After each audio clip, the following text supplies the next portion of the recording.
નમસ્તે ડૉક્ટર સોનલબેન. ડૉક્ટર સોનલબેન જેઓ ગાયનેકોલોજિસ્ટ એટલે કે સ્ત્રી રોગ નિષ્ણાંત ડૉક્ટર છે, તેઓએ 25,000થી પણ વધારે કિશોરીઓને લાઈફ સ્કિલ એજ્યુકેશન પૂરું પાડ્યું છે. મિત્રો, આજે આપણે તેમની torch for teenage girls education ફિલ્મનો બીજો ભાગ જોઈશું. તેમાં મનોજાતીય ફેરફારો જાતીય શિક્ષણ વિશે ડિટેલમાં વાત કરી છે. તો ડૉક્ટર સોનલબેન અને ડૉક્ટર અંજનાબેન, આપનું હાર્દિક સ્વાગત છે. Thank you. નમસ્તે સોનલબેન.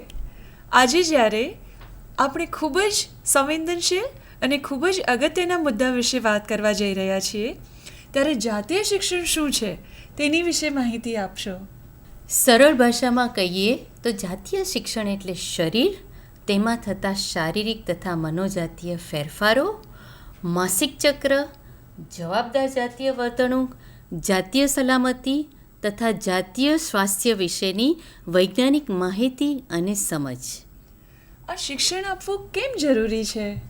બહુ જ અગત્યનો પ્રશ્ન. જાતીય શિક્ષણ શા માટે? જાતીય શિક્ષણ મેળવવાથી કિશોરીઓને તેમના શરીર માટેનો આત્મવિશ્વાસ વધે છે. તેઓ તેમના જાતીયતા અંગેના સાચા નિર્ણયો સક્ષમતાથી લઈ શકે છે, જાતીય શોષણને દ્રઢતાથી અટકાવી શકે છે અને ભવિષ્યમાં એક જવાબદાર નાગરિક બને છે. તો શું જાતીય શિક્ષણ જાતીય પ્રવૃત્તિને વેગ આપે છે? ના, આ વાત તદ્દન ખોટી છે. જાતીય શિક્ષણ મેળવવાથી કિશોરીઓ સક્ષમ અને જવાબદાર બને છે, જેથી જાતીય પ્રવૃત્તિમાં જોડાતા પહેલાં પોતાની સલામતીનો સંપૂર્ણ વિચાર કરે છે. આ ખરેખર તો સાચી માહિતી એમને ઉતાવળા કે જોખમભર્યા નિર્ણયો લેતા અટકાવે છે. તો શું શાળામાં પણ જાતીય શિક્ષણ આપવું જોઈએ? હા, ચોક્કસપણે આપવું જોઈએ. કારણ કે શાળા એક સુરક્ષિત વાતાવરણ પૂરું પાડે છે, જ્યાં નિષ્ણાતો દ્વારા વૈજ્ઞાનિક માહિતી આપવાથી કિશોરીઓમાં સમાનતા અને એકબીજા પ્રત્યે આદરની ભાવના કેળવાય છે, જેથી કરીને તેઓ ટીચર સાથે સંકોચ વગર ખુલ્લા મને વાત કરી શકે છે, પ્રશ્નો પૂછી શકે છે. માટે જ શાળાઓમાં પણ આ લાઈફ સ્કિલ એજ્યુકેશન આપવું ખૂબ જ જરૂરી છે. મિત્રો, આજનો વિષય ખૂબ જ અગત્યનો અને ઇન્ટરેસ્ટિંગ છે, તો શાંતિથી ખુલ્લા મનથી આપણે આ ફિલ્મ દ્વારા સમજીએ. તો હવે આપણે સાયકોસેક્સ્યુઅલ એટલે કે મનોજાતીય ફેરફારો અને જાતીયતાની અભિવ્યક્તિ એટલે કે એક્સપ્રેશન ઓફ સેક્સ્યુઆલિટીની વાત કરીશું. ગર્લ્સ, આપણે બધા જ જાણીએ છીએ કે કિશોરાવસ્થા એટલે કે એડોલેસન્સ દરમિયાન થતા ફેરફારોમાં મનોજાતીય એટલે કે સાયકોસેક્સ્યુઅલ ફેરફારો સૌથી અગત્યના છે અને તે માટેની સાચી અને વિશ્વાસપૂર્વકની એટલે કે રિલાયેબલ માહિતી મેળવવી ખૂબ જ અઘરી છે. આજના ટેકનોલોજીના યુગમાં ગૂગલથી કોઈ પણ ટોપિકની માહિતી મેળવવી ખૂબ જ ઇઝી છે, પણ જો તમને એ ટોપિક વિશેનું બેઝિક અન્ડરસ્ટેન્ડિંગ ના હોય એટલે કે પાયાની સમજ ના હોય તો ગૂગલથી પણ સાચી માહિતી મેળવવી અઘરી છે. આપણે વિડીયોમાં જોઈએ કે અત્યારે યંગસ્ટર્સનું જાતીયતા અંગેનું જ્ઞાન અને તેની જરૂરિયાત વિશે શું માનવું છે.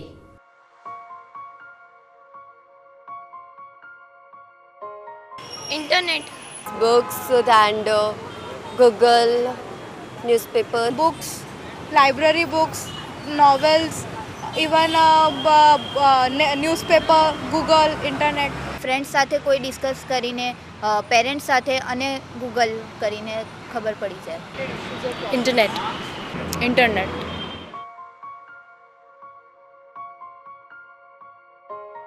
हाँ, मैंने लागे છે કે એ રાખવું જરૂરી છે. यस, हाँ होना चाहिए, क्योंकि एक छोटी सी अगर एज में अगर बच्चे को अवेयर किया जाए तो काफ़ी जो सेक्सुअल कैलेमिटीज़ होती है वो अवॉइड हो सकती है. Yes, definitely. जैसे मुझे आइडिया नहीं था तो वैसे बाकी लोगों को भी नहीं होगा. ઓબ્વિયસલી હોવો જોઈએ, બિકોઝ એનાથી ઘણા બધા ક્રાઇમ થતાં રોકાઈ શકાય. મને એવું લાગે છે કે અત્યારે જેટલા પણ ક્રાઇમ થઈ રહ્યા છે સેક્સને રિલેટેડ, એટલા માટે નથી થઈ રહ્યા કે લોકોને વધારે ઇન્ફોર્મેશન છે એની, એટલા માટે થઈ રહ્યા છે કે એ લોકોને પૂરતી પ્રોપર ઇન્ફોર્મેશન નથી હોતી. હા, હોવો જોઈએ. Yes, definitely it should be a part of our school or college education.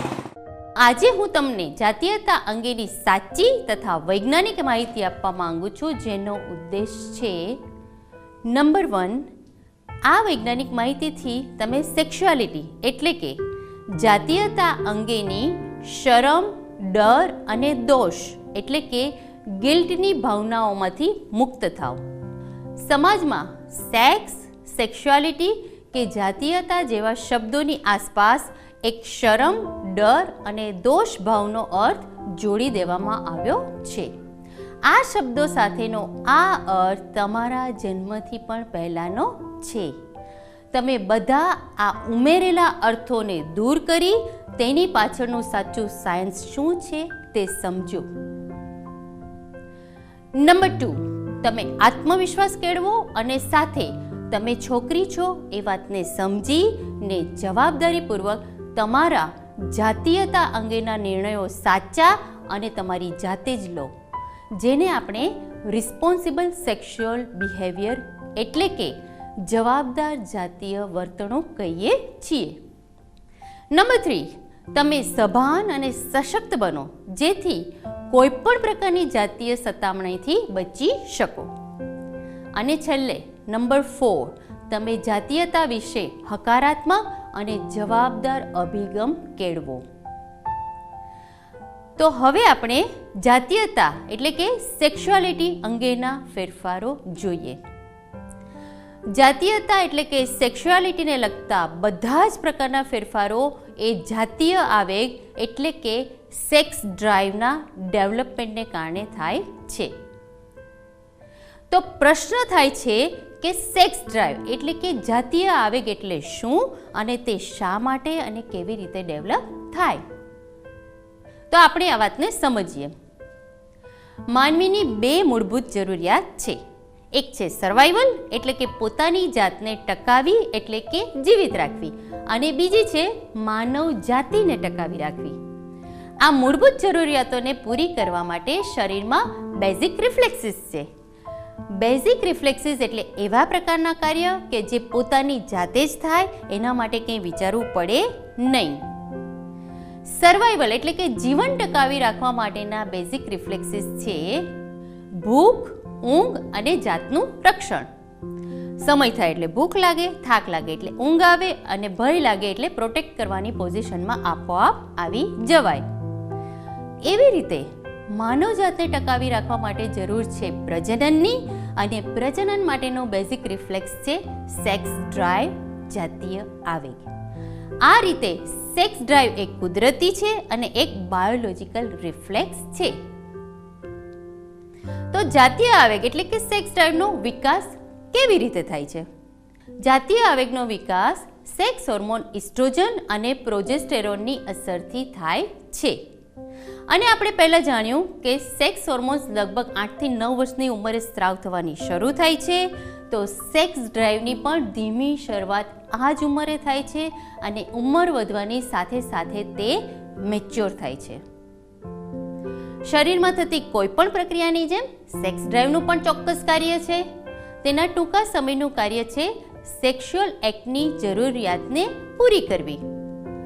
સાથે સાથે તેને લાંબા સમયના કાર્યો પણ છે, જેમ કે માનવજાતની જાળવણી કરવી, પ્રેમની શક્તિ ખીલવવી અને સ્ત્રી પુરુષના લાંબા ગાળાના સંબંધો પ્રેરિત કરવા. જાતીય આવેગને શરીરમાં કોઈ પર્ટિક્યુલર સ્થાન નથી, પણ એ જુદી જુદી રીતે અભિવ્યક્ત એટલે કે એક્સપ્રેસ થાય છે. જેમ કે વિરોધી જાતિની વ્યક્તિ એટલે કે ઇન્ડિવિજ્યુઅલ ઓફ ઓપોઝિટ સેક્સ પ્રત્યે આકર્ષણ થવું, પસંદગીની વ્યક્તિ પ્રત્યે લગાવ થવો, પ્રબળ લાગણીમય સંબંધોની જરૂરિયાત ઊભી થવી, જાતીય આવેગની ઈચ્છા અને જરૂરિયાત ઊભી થવી એટલે કે need four sexual gratification. Girls, મને ખ્યાલ છે કે અત્યારે આપણે જે વાત કરી રહ્યા છીએ એ વાત કે માહિતી તમે કોઈની સાથે ડિસ્કસ નહીં કરી હોય. તમને જો ગણિતનો દાખલો ન આવડે તો શું કરો? સાદી વાત છે, ટીચરને પૂછશો. આ જ રીતે જ્યારે પણ તમને તમારા શરીર અને તેના ફેરફારો તથા જાતીયતા અંગેના પ્રશ્નો કે મૂંઝવણ થાય તો શરમાયા વગર તમારા ટીચર, મમ્મી કે કોઈ પણ વડીલ, ભાભી, માસી કે મામીને પૂછો. એના વિશે વાત કરો. તમારી મૂંઝવણો આપોઆપ દૂર થઈ જશે. અત્યાર સુધી આપણે જાતીયતા અને જાતીય આવેગની સાયન્ટિફિક વાત કરી. તો તમારું શું માનવું છે કે જાતીય આવેગનો વિકાસ એ કોઈ ખોટી બાબત છે? ના, તે દરેક મનુષ્યમાં, દરેક પ્રાણીમાં વિકાસ પામે છે. એ જિંદગીનો એક ભાગ જ છે. અગત્યનું એ છે કે તેની અભિવ્યક્તિ પોતાની જાત કે કોઈને પણ નુકસાનકારક હોવી જોઈએ નહીં. જાતીયતા અંગેનો કોઈ પણ નિર્ણય એ આવેશમાં આવેલ નિર્ણય નહીં, પણ સજાગતાથી પોતાની ચોઈસથી લીધેલ નિર્ણય હોવો જોઈએ. આને આપણે જવાબદાર જાતીય વર્તણૂક કહીએ છીએ. છોકરા અને છોકરીઓની પોતાની જાતીયતાને અભિવ્યક્ત કરવામાં થોડો તફાવત રહેલો છે. જેમ કે છોકરાઓને ટેસ્ટોસ્ટેરોન હોર્મોનને કારણે શારીરિક જાતીય અભિવ્યક્તિમાં વધુ રસ હોય છે, જ્યારે ગર્લ્સને લાગણીઓ અને રોમાંસ સંબંધિત જાતીય અભિવ્યક્તિમાં વધુ રસ હોય છે. આમાં કંઈ સાચું કે ખોટું એવું નથી. જ્યારે તમે આ વાતને સમજી લો છો ત્યારે કેટલીક પરિસ્થિતિમાં તમારી જાતને સારી રીતે સંભાળી શકો છો. હવે આપણે સરળ ભાષામાં સેક્સ્યુઅલ એક્ટ એટલે કે જાતીય સમાગમનું સાયન્સ અને સાથે સાથે પ્રેગ્નન્સીનું સાયન્સ, બાળકની જાતિ કોણ નક્કી કરે છે તે, અને થોડી વાત ગર્ભપાત તથા ગર્ભનિરોધક વિશે કરીશું. ડૉક્ટર સોનલબેન, આ સમજણ શા માટે જરૂરી છે? વૈજ્ઞાનિક સમજણ આપવી એટલા માટે જરૂરી છે કે સમાજમાં સેક્સ્યુઅલ એક્ટ સાથે ઘણી બધી ગેરસમજ જોડી દેવામાં આવી છે. એના સાચા સાયન્સ વિશે ખ્યાલ જ નથી હોતો. વૈજ્ઞાનિક માહિતી મેળવવાથી કિશોરીઓ જવાબદાર જાતીય વર્તણૂક કેળવે છે, જાતીય સલામતીને બરાબર સમજે છે અને પોતાના જાતીયતા અંગેના નિર્ણયો સાચા અને દ્રઢતાથી લે છે. ખૂબ જ સરસ. દર્શક મિત્રો, હવે આપણે ફિલ્મ દ્વારા એ આગળ સમજીએ. આપણે તરુણાવસ્થામાં થતા જાતીયતા અંગેના ફેરફારો જોયા. એને ધ્યાનમાં રાખીને હવે આપણે સેક્સ્યુઅલ એક્ટનું સાયન્સ અને તેના પરિણામોની વાત કરીએ. આ વાત આપણે એટલા માટે કરી રહ્યા છીએ કે દરેક વ્યક્તિને ખ્યાલ આવે કે તેણે ક્યાં અટકવું. તો સૌ પહેલાં જાણીએ કે સેક્સ્યુઅલ એક્ટ એટલે કે સેક્સ્યુઅલ ઇન્ટરકોર્સ વખતે શરીરમાં કેટલાક ફેરફારો થાય છે. છોકરીના યોનિ માર્ગમાં ચિકાશ ઉત્પન્ન થાય છે. છોકરાઓનું એક્સટર્નલ જેનાઇટલ ઓર્ગન એટલે કે પેનિસ ઉત્થાન એટલે કે ઇરેક્ટ થાય છે. તો આ સેક્સ્યુઅલ ઇન્ટરકોર્સનું સાયન્ટિફિક પ્રેઝન્ટેશન છે કે જેમાં પેનિસ સ્ત્રીના યોનિ માર્ગમાં દાખલ થાય છે. અલ્ટિમેટલી આ કાર્યનો હેતુ છે પ્રજનનનો. પણ માનવી માત્ર પ્રજનન માટે જ સેક્સ્યુઅલ એક્ટ નથી જ તો આપણને એમાંથી આનંદ પણ મળે છે. આનંદ મળવો એ પ્રજનનને વેગ આપવા માટેની કુદરતી પદ્ધતિ છે. કોઈ પણ પ્રકારની એક્શનને તેના પરિણામો તો હોય જ, તો સેક્સ્યુઅલ એક્ટને પણ તેના પરિણામો છે. આપણે જોઈએ, સેક્સ્યુઅલ એક્ટને કારણે જોઈતી કે ન જોઈતી પ્રેગ્નન્સી રહી શકે. સેક્સ્યુઅલ એક્ટને કારણે જાતીય સંસર્ગથી થતા રોગ એટલે કે સેક્સ્યુઅલી ટ્રાન્સમિટેડ ડિસીઝીસ થઈ શકે. કેટલીક છોકરીઓને લગ્ન પહેલાં સજગતા વગર કરેલા સેક્સ્યુઅલ એક્ટને કારણે ગિલ્ટ એટલે કે દોષની લાગણી અને માનસિક તણાવ પણ થતો હોય છે. તો કહેવાનો મતલબ એ છે કે સેક્સ્યુઅલ એક્ટ એ પરિણામોને ધ્યાનમાં રાખીને વિચારપૂર્વકનું કાર્ય છે, માત્ર આનંદ મેળવવા માટેનું ઉતાવળપૂર્વકનું કાર્ય નથી. કેટલા લોકોને ખબર છે પ્રેગ્નન્સી કેવી રીતે રહે? આપણે એનો સાયન્ટિફિક આસ્પેક્ટ એટલે કે વૈજ્ઞાનિક અભિગમ જોઈએ. સેક્સ્યુઅલ એક્ટના અંતે પુરુષના ઓર્ગનમાંથી એક પ્રકારનું પ્રવાહી બહાર આવે છે જેને સિમેન કહેવામાં આવે છે. આ સિમેનમાં લાખોની સંખ્યામાં પુરુષ બીજ રહેલા હોય છે. આ પુરુષ બીજ યોનિ માર્ગમાંથી ગર્ભાશય અને ઉપરની તરફ ગતિ કરે છે અને થોડા કલાકો પછી તે ફેલોપિયન ટ્યુબમાં દાખલ થાય છે. એ સમયે ટ્યુબમાં સ્ત્રી બીજ હાજર હોય તો તેનું માત્ર એક જ પુરુષ બીજ દ્વારા ફલિનીકરણ એટલે કે ફર્ટિલાઇઝેશન થાય છે. એ પછી આ ફર્ટિલાઇઝ સ્ત્રી બીજ ફેલોપિયન ટ્યુબમાં આગળ વધે છે અને ગર્ભાશયમાં દાખલ થાય છે. તો ગર્ભાશયમાં દાખલ થયા પછી આ ફર્ટિલાઇઝ સ્ત્રી બીજ આ અંદરની લાઈન સાથે ચીપકી જાય છે અને એને તરતનું પોષણ એટલે કે ન્યુટ્રિશન એ લાઈનમાં રહેલી ગ્લેન્ડ્સમાંથી મળે છે અને 9 મહિનાના સમયગાળામાં આ ફર્ટિલાઇઝ સ્ત્રી બીજ એક કમ્પ્લીટ બાળકમાં પરિણમે છે. પણ આ બાળક છોકરો હશે કે છોકરી, a boy or A girl? ગર્ભાશયમાં રહેલ બાળકની જાતિ કેવી રીતે નક્કી થાય? આપણે સમજીએ. શરીરના દરેક કોષ એટલે કે સેલમાં 46 રંગસૂત્રો એટલે કે ક્રોમોઝોમ્સમાંથી એક પેર એટલે કે 2 સેક્સ ક્રોમોઝોમ્સ આવેલા હોય છે. સ્ત્રીના દરેક કોષમાં XX સેક્સ ક્રોમોઝોમ્સ હોય છે અને પુરુષના દરેક કોષમાં XY સેક્સ ક્રોમોઝોમ્સ હોય છે. પરંતુ સ્ત્રી બીજ અને પુરુષ બીજ માત્ર શરીરના એવા સેલ્સ છે કે જેમાં અડધા નંબરના સેક્સ ક્રોમોઝોમ્સ હોય છે. જેમ કે દરેક સ્ત્રી બીજમાં X સેક્સ ક્રોમોઝોમ, પુરુષ બીજમાં અડધામાં X અને અડધામાં Y સેક્સ ક્રોમોઝોમ્સ આવેલા હોય છે.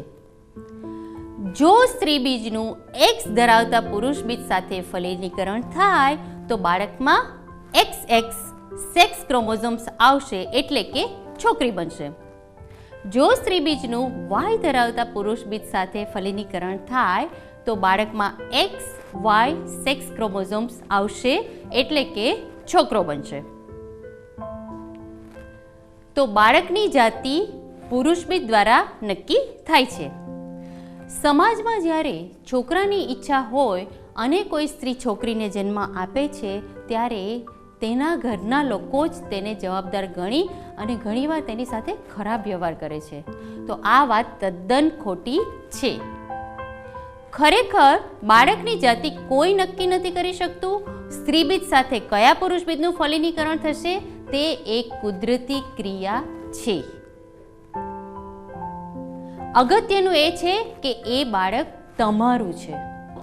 તો આ આપણે આખી વાત તરુણાવસ્થામાં થતા સાયકોસેક્સ્યુઅલ ચેન્જીસ એટલે કે જાતીયતા અંગેના ફેરફારોની કરી.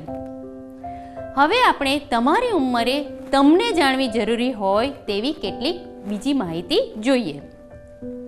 આપણે થોડી વાત કરીશું અબોર્શન એટલે કે ગર્ભપાત, કોન્ટ્રાસેપ્શન એટલે કે ગર્ભધારણને કેવી રીતે રોકવું અને પછી ડિટેલમાં વાત કરીશું જાતીય સતામણી અને જાતીય શોષણને કઈ રીતે અટકાવવું.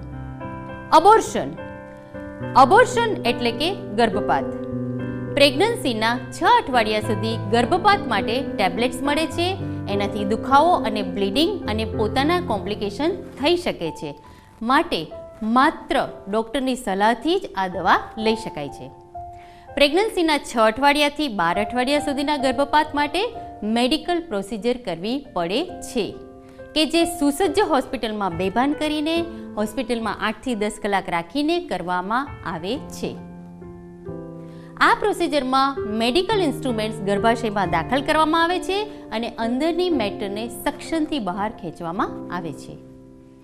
તો આ ગર્ભપાતની વાત કહેવાનો મતલબ એ છે કે જરૂર પડે તો ગર્ભપાત શક્ય છે, પરંતુ લગ્ન પછી પ્લાન પ્રેગ્નન્સી રાખવી જ હિતાવહ છે, જેથી કરીને અબોર્શન અવોઇડ કરી શકાય. હવે આપણે થોડી વાર કોન્ટ્રાસેપ્શન વિશે એટલે કે સંતતિ નિયમન વિશે કરીશું. અનિચ્છિત ગર્ભધાન રોકવાના ઉપાયોને સંતતિ નિયમન કહેવામાં આવે છે. જુદા જુદા પ્રકારની પદ્ધતિ એટલે કે ટાઈપ્સ ઓફ કોન્ટ્રાસેપ્શન અવેલેબલ છે. કેટલીક પદ્ધતિઓ સ્ત્રીઓ માટે તથા કેટલીક પુરુષો માટે અવેલેબલ છે. સામાન્ય રીતે સ્ત્રીઓ લગ્ન પછી પહેલા બાળકના જન્મ પહેલા ગર્ભનિરોધક ગોળીઓ વાપરે છે. બજારમાં જે ઇમરજન્સી ગર્ભનિરોધક ગોળીઓ મળે છે તે રેગ્યુલર વાપરી શકાય નહીં, પણ પ્લાન કર્યા વગરની સેક્સ્યુઅલ એક્ટિવિટીમાં ગર્ભપાત રોકવા માટેના છેલ્લા ઉપાય તરીકે વાપરી શકાય. કોપર ટી એ ટી શેપનું સાધન છે જે સ્ત્રીના ગર્ભાશયમાં બાળકના જન્મ પછી બે બાળક વચ્ચે અંતર રહે એ માટે મૂકવામાં આવે છે. કેટલીક સ્ત્રીઓ hormonal injections, patches, implant, vaginal ring તથા ફિમેલ કોન્ડોમ પણ વાપરે છે. અને પુરુષો માટેની ઉપલબ્ધ પદ્ધતિ છે એ છે કોન્ડોમ. તો આખા પ્રેઝન્ટેશન દરમિયાન આપણે ક્યાંય આઈડિયલ સેક્સ કે સેક્સ્યુઆલિટી એટલે કે આદર્શ જાતીયતાની વાત કરી? ના, પણ હા, ચોક્કસપણે સલામત અને હકારાત્મક જાતીયતાની અને સૌથી વધુ જવાબદાર જાતીયતા એટલે કે રિસ્પોન્સિબલ સેક્સ્યુઆલિટીની વાત કરી.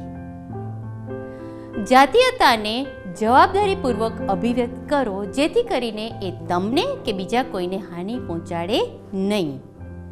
સેક્સ્યુઅલ એક્ટ માટે ક્યારેય પણ ના કહેવા માટે તમારી પાસે હંમેશા ચોઇસ છે. સાથે સાથે તમે જે ડિસિઝન લો છો, જે નિર્ધાર કરો છો એને મક્કમતાથી વળગી રહેવું એ પણ તમારી ચોઇસ છે.